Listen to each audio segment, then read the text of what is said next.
In this video I will show you how to use a positive and negative index. Continue watching and learn with me.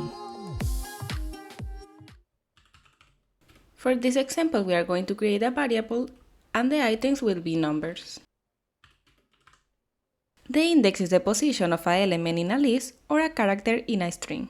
Every number in this list has a position.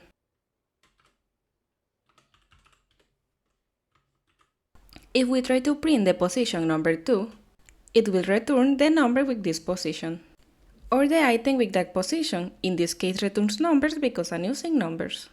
After run this code we can see that returns the number 30 because it's in the position number 2. If we change the index that we want to print, the result will be different.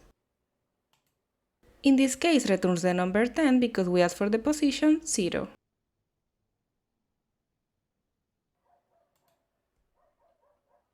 The negative index is similar, the difference is the start from the end.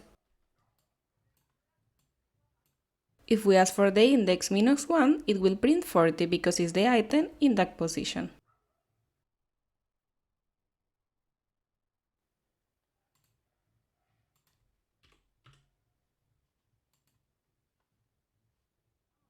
Now we are going to print a negative and positive index together.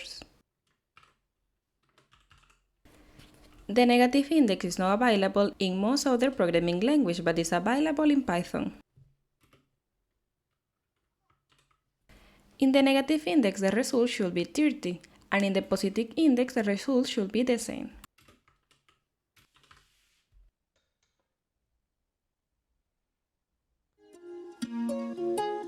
See you in another video and thanks for watching.